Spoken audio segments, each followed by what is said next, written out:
বস এত ট্রেলার টিজারের ভিড়ে দুটো এমন টিজার ট্রেলার এসেছে যেটা নিয়ে সেরকম কথা হচ্ছে না, কিন্তু দুজন এই ছবির যে পরিচালক তারা খুব ভালো পরিচালক। আর আমি এই দুটো কাজ নিয়ে খুব আশাবাদী। তুম্বার ছবিটা আমরা দেখেছি, রিলিজ হয়ে ছবিটা সাকসেসফুল হয়েছে, কিন্তু যেই সময় এসেছে সেই সময় কিন্তু ছবিটা ভ্যালু পায়নি। যত দিন গেছে ছবিটার কাল্ট স্ট্যাটাস বেড়েছে। এবার সেই পরিচালকের রাহি অনিল বড়ভের পরবর্তী ছবি আসছে, ছবিটা অনেক আগে বানানো হয়েছে। ফাইনালি ছবিটা 30শে জানুয়ারি রিলিজ হচ্ছে সিনেমা হলে। ছবির নাম হচ্ছে মায়াসভা। সেই ছবির ট্রেলার ড্রপ করা হয়েছে 3 দিন আগে। আমি সেই সময় ছিলাম না, আমি ট্রেলারটা দেখেছি এবং ট্রেলারটা কী ভিজুয়ালস প্রোভাইড করছে। এই ছবিটাও কিন্তু অনেক কষ্ট করে তাকে বানাতে হয়েছে, খুব কম বাজেটের ছবি। কিন্তু তোমরা জাস্ট এই ট্রেলারটা দেখো, এর অ্যাস্থেটিক্স দেখো, জাভেদ জাফরিকে যেভাবে প্রেজেন্ট করবে, আমার মনে হয় আমরা বহু বছর জাভেদকে এরকমভাবে দেখিনি। এবং সেই ছেলেটা যে তুম্বারে অল্প বয়সী বাচ্চার চরিত্রে অভিনয় করেছিল তাকেও দেখা যাচ্ছে এখানে।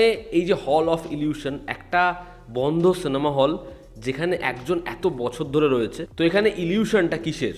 আমরা ট্রেলারের শুরু থেকে যেরকমভাবে গোল্ড ডাস্ট দেখতে পাচ্ছি, এবং জাভেদ জাফরির যে ক্যারেক্টার তার কাছে কোনো রকম যায় আসে না, মাটি হোক বা সোনা হোক, কিন্তু মাটির একটা আর্তনাদ রয়েছে। এবং সবথেকে বড় অস্ত্র হচ্ছে স্মাইল, হাসি।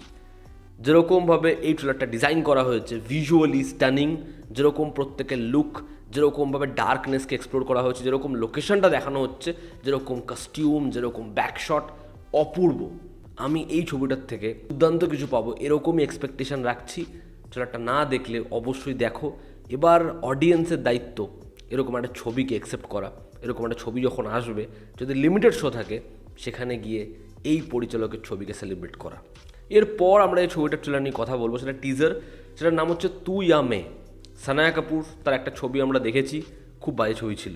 কিন্তু এই ছবির যে পরিচালক বিজয় নাম্বিয়ার, আমার মনে হয় যারা ফিল্ম মেকিং নিয়ে, যারা স্টাইলিশ ফিল্ম মেকিং নিয়ে চর্চা করে, দেখতে পছন্দ করে, বিজয় নাম্বিয়ার এমন একজন পরিচালক যে তার কাজের মধ্যে ওই স্টাইলাইজেশনটা বারংবার প্রোভাইড করে।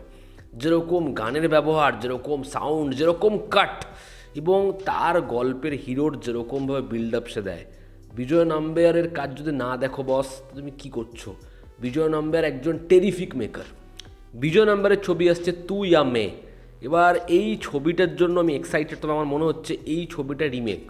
2018 সালের একটা ছবি আছে দ্য পুল, সেই ছবিটা না দেখলে অবশ্যই দেখো। একটা সার্ভাইভাল থ্রিলার ছবি, মজা লাগবে দেখতে।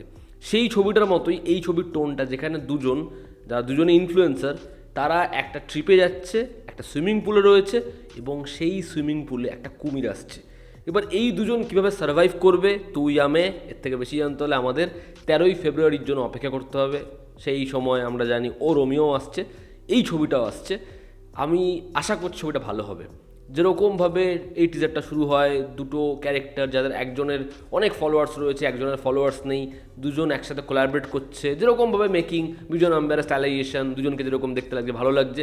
সানায়া কাপুরকে আমার পার্সোনালি ভালো লাগে না, বাট যেহেতু পরিচালক ভালো, আমার মনে হয় ঠিকঠাক ওয়েতে প্রেজেন্ট করেই দেবে। কারণ অনন্যা পাণ্ডেও যখন ভালো পরিচালকের সাথে কাজ করে, কাজ কিন্তু মোটামুটি উতরেই যায়। তো এখানেও সেরকম। এবং আদর্শ গৌরব রয়েছে, সে খুব খুব ভালো একজন অ্যাক্টর, এবং তার ব্যাক টু ব্যাক পারফরমেন্স তো আমরা 2025-এও ভালো পেলাম।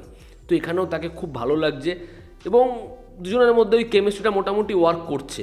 কিন্তু এই টিজারের ওই পয়েন্টটা যখন আসে, যখন দুজন মিলে দেখছে, ওই হোলটা থেকে কুমিরটা আসে, সেই জায়গা থেকেই মজাটা শুরু হয়। যেরকম বিটস, যেরকমভাবে চপ করেছে, সেটা মজাদার। তো আমি এই দুটো কাজের জন্য এক্সাইটেড, দেখার দুটো কাজ হয় কেমন। তো এই ছিল আমার ওপিনিয়ন আপকামিং এই দুটো কাজের টিজার ট্রেলার নিয়ে। তোমরা যারা দেখেছো, তোমাদের কি অপিনিয়ন জানাও, আর না দেখে থাকলে প্লিজ প্লিজ দেখো। এই ছিল আজকের ভিডিও। ভালো লেগে থাকলে লাইক করো, শেয়ার করো, সাবস্ক্রাইব করো। আবার দেখা হচ্ছে, জনতা আমাদের পাশে আছে। Take care.